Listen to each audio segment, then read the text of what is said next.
तो last lecture में हमने पॉइजलीज फार्मूला डिस्कस किया था, उसका डेरिवेशन देखा था पॉइजलीज फार्मूले का। इस पॉइजलीज फार्मूले में कुछ लिमिटेशंस होती हैं और उन लिमिटेशंस के लिए कुछ करेक्शंस लगाए जाते हैं। तो इन लिमिटेशंस और करेक्शंस को आप पढ़ लीजिएगा। जैसे लिमिटेशंस में लिखा है, यहाँ पे आपको दिख रहा है कि जो लिक्विड का फ्लो होता है वो स्ट्रीम लाइन फ्लो होना चाहिए। और स्ट्रीम लाइन फ्लो हम पहले समझा चुके हैं, अपने फर्स्ट या सेकंड लेक्चर में मैंने समझाया था स्ट्रीम लाइन फ्लो क्या होता है। और स्ट्रीम लाइन फ्लो किसी भी लिक्विड का क्या होता है, एक क्रिटिकल वेलोसिटी, एक वेलोसिटी की वैल्यू तक होता है। जैसे लिक्विड की आप वेलोसिटी बढ़ा रहे हैं, धीरे धीरे बढ़ाते जा रहे हैं, बढ़ाते जा रहे हैं, तो उसका स्ट्रीम लाइन फ्लो बना रहेगा। एक वेलोसिटी ऐसी आएगी बढ़ते बढ़ते, जब उसका उस वेलोसिटी पे स्ट्रीम लाइन फ्लो ख़त्म हो जाएगा, तो उसे क्रिटिकल वेलोसिटी कहते हैं। और हमें पता है कि क्रिटिकल वेलोसिटी जो डिपेंड करती है वो ट्यूब की रेडियस पे डिपेंड करती है, जिस ट्यूब के अंदर लिक्विड बह रहा है। और ट्यूब कौन सी हमने ली थी? कैपिलरी ट्यूब ली थी। और जो क्रिटिकल वेलोसिटी होती है वो ट्यूब की रेडियस के इन्वर्सली प्रोपोर्शनल होती है। ऊपर से जरा वो कर दें, इसे फ्लाइट मोड पे लगा दें जरा। हाँ, तो मैं बता रहा था क्रिटिकल वेलोसिटी जो होती है ट्यूब की रेडियस के इन्वर्सली प्रोपोर्शनल होती है। इसका मतलब अगर ट्यूब की रेडियस ज़्यादा होगी तो क्रिटिकल वेलोसिटी कम होगी। क्रिटिकल वेलोसिटी कम होने का मतलब है कम वेलोसिटी पे ही लिक्विड का जो मोशन है वो स्ट्रीम लाइन ख़त्म हो जाएगा, यानी टर्बुलेंट हो जाएगा, उसका फ्लो क्या हो जाएगा? टर्बुलेंट। और अगर वो ट्यूब की रेडियस कम है तो उसकी क्रिटिकल वेलोसिटी की वैल्यू ज़्यादा होगी। इसका मतलब बहुत ज़्यादा वेलोसिटी तक उसका स्ट्रीम लाइन फ्लो बना रहेगा। इसीलिए हमें इसमें क्या लेना पड़ेगा? नैरो ट्यूब लेनी पड़ेगी, नैरो बोर की ट्यूब लेनी पड़ेगी, ऐसी ट्यूब लेनी पड़ेगी जो बहुत पतली हो। तो इसीलिए लिखा है 10 Poiseuille's formula holds good for narrow tubes only. 10 Poiseuille's formula holds good for, इसलिए पॉइजलीज फार्मूला केवल नैरो ट्यूब्स के लिए ही एग्जिस्ट करता है, क्योंकि नैरो ट्यूब्स के लिए क्रिटिकल वेलोसिटी की वैल्यू क्या हो जाएगी? ज़्यादा, क्योंकि उनकी नैरो ट्यूब्स की रेडियस क्या होती है? कम। और क्रिटिकल वेलोसिटी इन्वर्सली प्रोपोर्शनल होती है रेडियस के, इसलिए कम रेडियस के लिए क्रिटिकल वेलोसिटी की वैल्यू ज़्यादा होगी। और क्रिटिकल वेलोसिटी की वैल्यू ज़्यादा होने के कारण लिक्विड बहुत ज़्यादा वेलोसिटी तक क्या बना रहेगा? उसका फ्लो स्ट्रीम लाइन बना रहेगा। इस फॉर्मूले में हमने, इस फॉर्मूले के डेरिवेशन में, पॉइजलीज फार्मूले के डेरिवेशन में हमने ये भी माना था कि जो आपने कैपिलरी ली थी, ऐसे कैपिलरी ली थी, इसकी जो वॉल्स हैं यहाँ पे, ये जो वॉल्स में ऊपर नीचे वॉल्स बनी हुई हैं, इन वॉल्स से जो लिक्विड एयर टच्ड है वो क्या है? स्टेशनरी है। स्टेशनरी मीन्स रुकी हुई है वो। तो उस पर वेलोसिटी क्या मानी थी? यहाँ पे जीरो मानी थी। यहाँ पे इस लेयर की, लिक्विड लेयर की वेलोसिटी क्या मानी थी? जीरो। और मैक्सिमम इसकी वेलोसिटी कहाँ हो गई थी? सेंटर पर। यहाँ पे मैक्सिमम हो गई थी। पिछले लेक्चर को दोबारा सुन लीजिएगा अगर आपको कोई कन्फ्यूज़न हो, ये सब पिछले लेक्चर में मैंने समझा दिया था। धीरे धीरे बढ़ती जाती थी। जैसे हम इधर से इधर बढ़ रहे थे तो वेलोसिटी क्या हो रही थी? लिक्विड की बढ़ रही थी। इधर से इधर बढ़ रहे थे, लिक्विड की वेलोसिटी क्या हो रही थी? बढ़ रही थी। सेंटर में क्या थी? मैक्सिमम। तो ये भी जरूरी है इसमें ना, कि जो भी ट्यूब लिए उसकी लेयर्स जो होंगी, ट्यूब्स की जो बाउंड्री वाल है, वॉल्स हैं, यानी कि वॉल्स दीवारें हैं, उससे उसके पास जो लिक्विड एयर चिपकी हुई होगी उससे, वो रुकी होनी चाहिए। और पॉइजलीज फार्मूले में ट्यूब हमेशा हॉरिजॉन्टल रखी होनी चाहिए। और जो लिक्विड बाहर निकल रहा है उसकी काइनेटिक एनर्जी क्या होनी चाहिए? बहुत कम होनी चाहिए। पॉइजलीज फार्मूला गैसेस के लिए एप्लीकेबल नहीं है, ये इसकी लिमिटेशंस थी। इन लिमिटेशंस को दूर करने के लिए कुछ करेक्शंस लगाए गए, इन करेक्शंस को आप पढ़ लीजिएगा। अब पॉइजलीज फॉर्मूले की हेल्प से हम कोफिशिएंट ऑफ विस्कोसिटी कैसे निकालते हैं ये आपको समझा देते हैं। तो यहाँ पे एक एपरेटस दिखा रखा है इन्होंने, ये देखो ये एपरेटस दिखा रखा है। इसमें ये एक बोतल है, ये बताता हूँ, इस पर छोटा कर लेते हैं थोड़ा सा। ये एक बोतल है, इसमें लिक्विड भरा हुआ है, एक्सपेरिमेंटल लिक्विड। इस मेथड से जनरली लो विस्कस लिक्विड्स का ही कोफिशिएंट ऑफ विस्कोसिटी निकालते हैं। ऐसे लिक्विड जिनकी विस्कोसिटी क्या हो, कम हो, जिनकी श्यानता की वैल्यू, श्यानता क्या हो, कम हो, और जनरली वाटर की निकालते हैं। तो पॉइजली जो मेथड है, जो ईटा निकालते हैं जिसकी हेल्प से, determination of eta for a liquid, तो इसमें जनरली हम वाटर ले लेते हैं, पानी का निकालते हैं। तो एक बोतल लेते हैं, यहाँ पे ये बोतल लेते हैं बी, यहाँ बी बना रखी है बोतल बी, इसमें हम लिक्विड भर लेते हैं। और इसमें जो एक आपको दिख रही है जी, ये जो ऊपर ये कैपिलरी इसमें घुसा रखी है, एक ट्यूब डाल रखी है, इसमें जी ट्यूब डाल रखी है। तो यहाँ पे एक ट्यूब डाल रखी है, देखो ये ट्यूब डाल रखी है इसमें अंदर। इससे क्या होगा, एयर प्रेशर बना रहेगा। ये ऊपर दोनों तरफ से ओपन है, ये लिक्विड में डूबी हुई है, और इस बोतल में बी में लिक्विड भर दिया है, और इस बोतल को इस कैपिलरी ट्यूब से जोड़ दिया है, ऐसा कैपिलरी ट्यूब, ये रही कैपिलरी ट्यूब यहाँ पे इस तरह से। तो कैपिलरी ट्यूब हमने निकाली, ये कैपिलरी ट्यूब है, ये टी जो हमारी एक्सपेरिमेंटल ट्यूब है, इसे हमने जोड़ दिया एक और कैपिलरी ट्यूब से, और इसे जोड़ दिया बोतल से। इसमें एक पिंचकॉक सी लगा दी। पिंचकॉक सी क्या होता है, एक स्क्रू टाइप होता है, एक स्क्रू में वॉल्व लगा होता है। तो इस स्क्रू को जब आप ढीला करेंगे या टाइट करेंगे तो लिक्विड का फ्लो बंद हो जाएगा, और जब ढीला करेंगे तो इसमें से लिक्विड बहने लगेगा। तो अगर आपको इस बोतल से लिक्विड को इधर फ्लो करना है, यहाँ पे फ्लो करना है नीचे की तरफ, तो इस पिंचकॉक सी को ढीला करना पड़ेगा।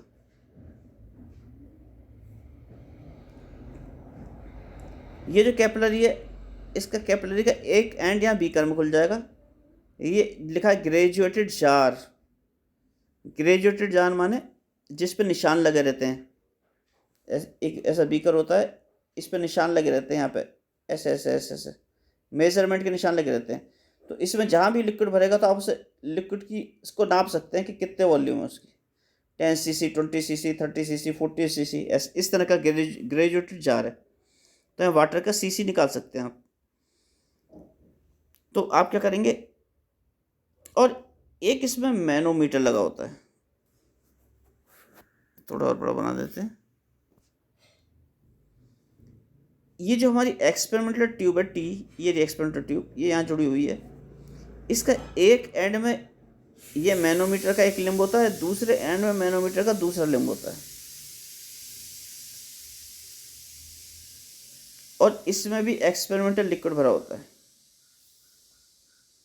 Liquid of density D, which is generally taken to be water. तो अगर इस एंड में और इस एंड में, जहाँ मैंने टिक लगाए, इस एंड में और इस एंड में अगर प्रेशर डिफरेंस है, तो यहाँ पे मैनोमीटर के इस लिम्ब में और मैनोमीटर के इस लिम्ब में दोनों लिक्विड्स की हाइट क्या होगी, अलग अलग होगी, जो कि होता है प्रेशर डिफरेंस। क्योंकि जब प्रेशर डिफरेंस होगा इस एंड पे और इस एंड पे, जब प्रेशर डिफरेंस होगा तभी लिक्विड फ्लो होगा, अदरवाइज लिक्विड का फ्लो ही नहीं होगा अगर प्रेशर डिफरेंस नहीं होगा। तो जब हम यहाँ से पिंच को खोलते हैं धीरे से, तो लिक्विड ड्रॉप बाय ड्रॉप, यहाँ से पिंच को हमने सी खोली धीरे से, धीरे धीरे लिक्विड इधर बहना शुरू होता है, और यहाँ पे प्रेशर डिफरेंस क्रिएट हो जाता है दोनों एंड्स में, जिसकी वजह से लिक्विड ऐसे बहता है यहाँ पे, और ड्रॉप बाय ड्रॉप इस जार में जमा हो जाएगा, ग्रेजुएटेड जार में जमा हो जाता है। तो हमारा एक्सपेरिमेंट क्या है कि हमारा एक्सपेरिमेंट है कि इस ग्रेजुएटेड जार में कितने समय में कितना वाटर का कलेक्शन हुआ, ये नापना होता है। और एक तो वाटर का कलेक्शन ले लेंगे यहाँ पे, कितना वाटर कलेक्ट हुआ, और दूसरा यहाँ पे जो हाइट का डिफरेंस है ये h, इसे नाप लेते हैं। तो इस हाइट के डिफरेंस को हम ट्रैवलिंग माइक्रोस्कोप की हेल्प से नाप सकते हैं। ट्रैवलिंग माइक्रोस्कोप एक युक्ति होती है, तो उसमें क्रॉस बना होता है, क्रॉस वायर। उस क्रॉस वायर को पहले यहाँ पे सेट कर दो, मैं दोबारा बना के दिखाता हूँ। ट्रैवलिंग माइक्रोस्कोप में आई पीस में क्रॉस वायर दिखता है, तो पहले उस क्रॉस वायर को यहाँ पे सेट कर दो, उसकी रीडिंग ले लो। फिर क्रॉस वायर को यहाँ पे सेट कर दो, उसकी रीडिंग ले लो। यहाँ पे स्केल पे रीडिंग ले रहे हैं आप, यहाँ पे स्केल पे रीडिंग ले रहे हैं, तो जो भी इन दोनों रीडिंग का डिफरेंस होगा वो इनकी हाइट का डिफरेंस होगा। तो एच आप नाप लेंगे इसका, यह हाइट का डिफरेंस। अगर माइक उसके नहीं नापना तो यहाँ पे स्केल भी बना होता है। यहाँ पे देखो बेटा बीच में स्केल बना हुआ है, इस स्केल से सीधा आप हाइट का डिफरेंस देख सकते हैं। अगर हाइट का डिफरेंस ज़्यादा है तो सीधा स्केल से देख सकते हैं, कम है तो किससे नाप सकते हैं, ट्रैवलिंग माइक्रोस्कोप से नाप सकते हैं। तो यहाँ पे एक स्केल बना होता है वैसे, क्योंकि हाइट का डिफरेंस ज़्यादा रहता है, उससे हम हाइट का डिफरेंस एच मेजर कर लेंगे इस स्केल से, सीधा एच। और ये जो ट्यूब है टी, ये जो ट्यूब टी ली है, इसकी बोर की रेडियस निकालनी होती है। तो ट्यूब टी को मैं दोबारा बनाता हूँ। यहाँ पे ट्यूब टी इस तरह की है, देखो ये ट्यूब टी थोड़ी बड़ी करके बना दी। तो इस तरह की ट्यूब टी होती है, ये टी है। तो इसका जो ये कोना है, कोने का जो गोले बना रखे मैंने, इनकी रेडियस, इसकी बोर निकालनी है, इसकी रेडियस। तो इसे और बड़ा बनाते हैं ट्यूब को। ट्यूब ये है, इस तरह की है ट्यूब टी, ये रही। तो इसकी ये रेडियस निकालनी है। इसकी रेडियस के लिए क्या करेंगे आप, ये ट्यूब थी, दोबारा बनाते हैं। ये एक एंड ले रहा हूँ ट्यूब का, ये एक एंड है ट्यूब का, ये ट्यूब थी। यहाँ पे आपका आई पीस है, तो इस आई पीस को हम ऊपर या फिर नीचे मूव कर सकते हैं। और इससे यहाँ पे एक स्केल अटैच्ड है, ये स्केल बनाया मैंने जल्दी जल्दी। तो इस आई पीस में क्रॉस वायर होता है, यहाँ पे क्रॉस वायर दिखता है जब आप आँख से देखते हैं ना। यहाँ पे जब आप यहाँ पे आँख लगा के देखते हो तो आपको एक क्रॉस वायर दिखता है। तो इस क्रॉस वायर को पहले तो सेट कर लो आप ऊपर, यहाँ पे सेट कर लो, और इसके करस्पॉन्डिंग यहाँ स्केल पे रीडिंग ले लो। फिर इस क्रॉस वायर को नीचे सेट कर लो, इसके करस्पॉन्डिंग रीडिंग ले लो। इन दोनों रीडिंग का डिफरेंस निकाल लो, ये वाला डिफरेंस, ये मैंने एरो लगा दिया, ये वाला डिफरेंस यहाँ से यहाँ तक निकाल लो, यहाँ से यहाँ तक डिफरेंस निकाल लो। तो ये क्या आ जाएगा, इस कैपिलरी ट्यूब की डायमीटर आ जाएगी, ये डिफरेंस डायमीटर आ जाएगी। इस डायमीटर का हाफ कर लो तो रेडियस आ जाएगी। इस तरह से करते हैं, यही सब इसमें लिखा हुआ है। अब आप क्या करेंगे, दोबारा फिगर बना दिखाते हैं।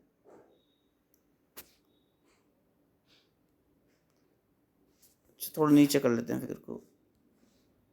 इस h की वेरियस वैल्यूज़ के लिए यहाँ पे वाटर कलेक्ट करेंगे। सपोज पहले ले लिया आपने H1, फिर यहाँ पे सेट कर लिया H2, फिर कर लिया H3, फिर ले लिया H4।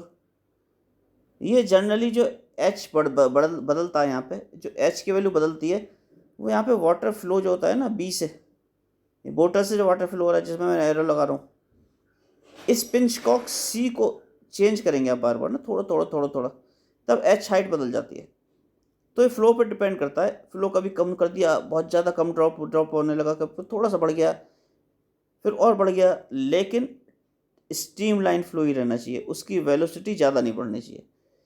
इसलिए हम फ्लो चेंज तो करेंगे, लेकिन इतना चेंज करेंगे कि टर्बुलेंट फ्लो ना हो पाए, यहाँ पे स्टेडी स्टेट में हो वाटर। और हर एक H1 के लिए यहाँ वाटर कलेक्ट कर लेंगे, वाटर कलेक्टेड पर सेकंड निकाल लेंगे, यानी वॉल्यूम। वॉल्यूम कैसे आती है, यहाँ पे आती है CC आ जाता है वाटर का सीधा। फिर H2 हाइट के लिए यहाँ पे वाटर कलेक्ट पर सेकंड निकाल लेंगे, फिर H3 हाइट के लिए वाटर कलेक्टेड पर सेकंड निकाल लेंगे, फिर H4 हाइट के लिए वाटर कलेक्टेड पर सेकंड निकाल लेंगे, और फिर फाइनली H और वाटर कलेक्टेड पर सेकेंड, ये लिखा है यहाँ पे, ये लिखा H और वाटर कलेक्टेड पर सेकेंड, इसके बीच में ग्राफ प्लॉट कर लेंगे। इस जनरली स्ट्रेट लाइन आता है, इस स्ट्रेट लाइन का आप स्लोप निकाल लेंगे। ये सपोज थीटा है तो आप निकाल लेंगे tan theta. Tan theta is equal to लंब बटे कर्ण, यानी इसे अगर ए कह दो, इसे बी कह दो और इसे सी कह दो, तो टेन थीटा हो जाएगा ए बी डिवाइडेड बाई लंब बटे आधार, A B divided by B C, यानी परपेंडिकुलर अपॉन बेस,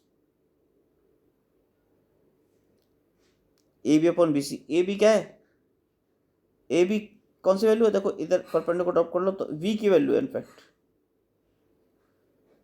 तो वी जो वॉल्यूम कलेक्टेड है डिवाइडेड बाई ये एच को करस्पॉन्ड कर रही है, ये भी एच की वैल्यू वी बाई एच, तो स्लोप आ जाएगा वी बाई एच, या 1/10 थीटा आ जाएगा एच बाई बी। और यहाँ एच यहाँ पे लिख रखा है पी और एच, ध्यान रखना पी और एच क्यों लिख रखा है, क्योंकि इस एंड पे और इस एंड पे जो प्रेशर का डिफरेंस होगा उसी के बराबर, उसी के करस्पॉन्ड यहाँ पे एच होगा। तो प्रेशर का डिफरेंस अगर पी है तो पी की वैल्यू होगी एच रो जी। एच है हाइट का डिफरेंस, जी है गुरुत्वीय त्वरण एक्सेलरेशन ड्यू टू ग्रेविटी, और रो क्या है density of the liquid in manometer limbs. ये जो मैनोमीटर की लिम्स हैं, ये जो लिम्स हैं, ये मोटी मोटी बना रहा हूँ मैं, ये जो लिम्स हैं इसमें जो लिक्विड भरा हुआ है इसकी डेंसिटी होगी रो। आपकी इस बुक में डी ले रखी है, तो रो लो या डी लो, अगर डी लोगे तो एच डी जी हो जाएगी। पी प्रेशर डिफरेंस हो जाएगा एच डी जी। तो हाँ मैं क्या बता रहा था, प्रेशर डिफरेंस पी हो जाएगा एच डी जी या एच रो जी, एक ही बात है। तो आपका डी कांस्टेंट है लिक्विड का, डेंसिटी कांस्टेंट है, जी कांस्टेंट है, तो H is proportional to P या P is proportional to H, सीधा सीधा कह सकते हैं। तो आप चाहे पी वी वर्सेस चाहे पी प्लॉट करें, चाहे वी वर्सेस एच प्लॉट करें, एक ही तरह का वो आएगा, ग्राफ आएगा। क्यों, क्योंकि पी किसके एच के प्रोपोर्शनल है, बाकी सब कांस्टेंट है। तो यहाँ ग्राफ प्लॉट कर दिया, यहाँ दे भी रखा है देखो P is equal to H D G. ये मैं दोबारा से आपको सारे मैटर कंटेंट दिखा देता हूँ। कंटेंट शायद मैंने कंटेंट आपके पास पहुँचा नहीं होगा, ये देख लो, ये कंटेंट है, मैंने रोक दिया है। एच और रो के बीच में ग्राफ प्लॉट कर देंगे यहाँ पे, जो कि स्ट्रेट लाइन आएगा उसका स्लोप ले लेंगे, जैसे अभी मैंने बताया था आपको, एच बाई वी की वैल्यू आ जाएगी। और आपको पता था वी क्या था, अभी जो निकाला था हमने ऊपर, हमने वी निकाला था पाई पी A4 डिवाइडेड बाई 8 ईटा लंबा बनाते हैं थोड़ा, 8 ईटा एल, ये निकाला था। तो यहाँ से पी की वैल्यू ये वाली रख दो यहाँ पे, तो आपका ये आ जाएगा फॉर्मूला।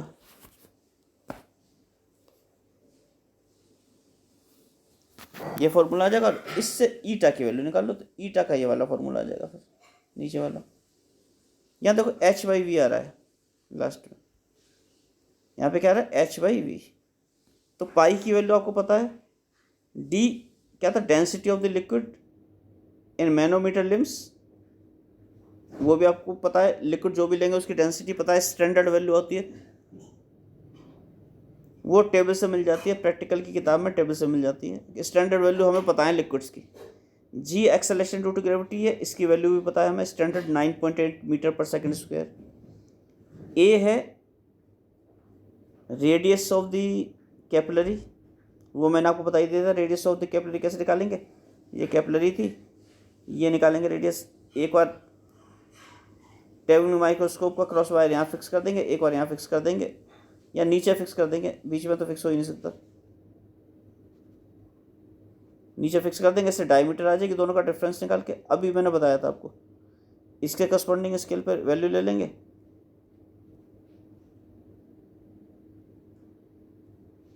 इसके करस्पॉन्डिंग स्केल पे वैल्यू ले लेंगे, इसके करस्पॉन्डिंग स्केल पे वैल्यू ले लेंगे, इन दोनों का डिफरेंस डायमीटर आ जाएगा, डायमीटर का हाफ कर देंगे तो रेडियस आ जाएगा। तो कैपिलरी की ए भी निकाल लेंगे, 8 आपको पता ही है, 8 है, और एल आपको पता ही है, एल जो है यहाँ पे ये एल है। एल क्या है, इसकी लेंथ, ये सीधी यहाँ से यहाँ तक लेंथ मेजर कर लो, एल स्केल्स, तो आप सब मेजर कर लेंगे। और एच बाई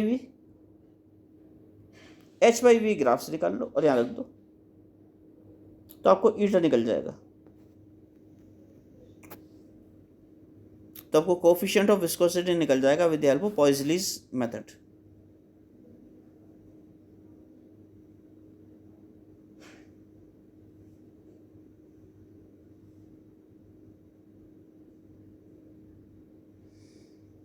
इन्होंने ये मेजरमेंट का एक तरीका और दे रखा है, लेकिन ये ठीक नहीं है। यानी बोर कैपिलरी की जो रेडियस है उसका तरीका दे रखा है, या मरकरी की हेल्प से कैसे निकालेंगे। उसमें क्या करते हैं, उसमें मरकरी का कोई मास ले लिया है, हमने एक मरकरी ले लिया, यहाँ पर मरकरी ले लिया थोड़ा सा अमाउंट, उसका मास नाप लिया कितना मरकरी है हमारे पास, उसे क्या कर दिया, ये जो कैपिलरी थी ना पतली सी, इसमें डाल दिया। तो मरकरी को डालोगे इसमें, सपोज ये यहाँ से यहाँ तक मरकरी भर गई, सपोज यहाँ से यहाँ तक भर गई मरकरी, ये मरकरी भर गई इस लेंथ में, कैपिलरी की ट्यूब में। तो इसकी लेंथ एल या फिर एक्स, एल तो नहीं क्योंकि एल अलग चीज़ मानी थी,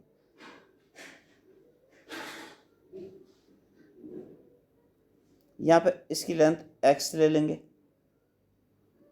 ठीक है। इस मरकरी का मास आप नाप ही चुके हैं, और इस मरकरी की डेंसिटी आपको पता ही है, रो, इसकी मरकरी की डेंसिटी रो पता है आपको, स्टैंडर्ड होती है। और मरकरी का मास क्या होगा, वॉल्यूम इनटू डेंसिटी, मास होता है वॉल्यूम इनटू डेंसिटी, द्रव्यमान बराबर आयतन गुणा घनत्व। और इसका जो कैपिलरी थी, इसका एक्स लंबाई का आयतन क्या होगा, ये आयतन क्या होगा, ये पूरा आयतन, ये आयतन होगा पाई ए स्क्वायर, ये क्रॉस सेक्शनल एरिया हो गया, इंटू लंबाई एक्स, ये इसका आयतन हो गया, आयतन गुणा रो, आयतन गुणा डेंसिटी, ये आयतन गुणा डेंसिटी होगी, ये मास होगी। तो आपने मास नाप रखा है, पाई आपको पता ही है, एक्स लेंथ आप मेजर कर लेंगे, कैपिलरी में जितनी लंबाई में मरकरी भर गई है, मरकरी का रो पता ही है आपको, तो आप इससे ए निकाल लेंगे, ऐसे भी ए निकाल सकते हैं। तो इस लेक्चर को यहीं ख़त्म करते हैं, इसके बाद नेक्स्ट लेक्चर में डिस्कस करेंगे। और आपको अगर कोई भी डाउट्स हो तो आप मुझसे व्हाट्सएप पे डिस्कस कर सकते हैं, किसी भी तरह की कोई प्रॉब्लम आ रही है तो उसे सॉल्व कर दिया जाएगा आपको। तो इस लेक्चर को मैं यहीं ख़त्म कर रहा हूँ।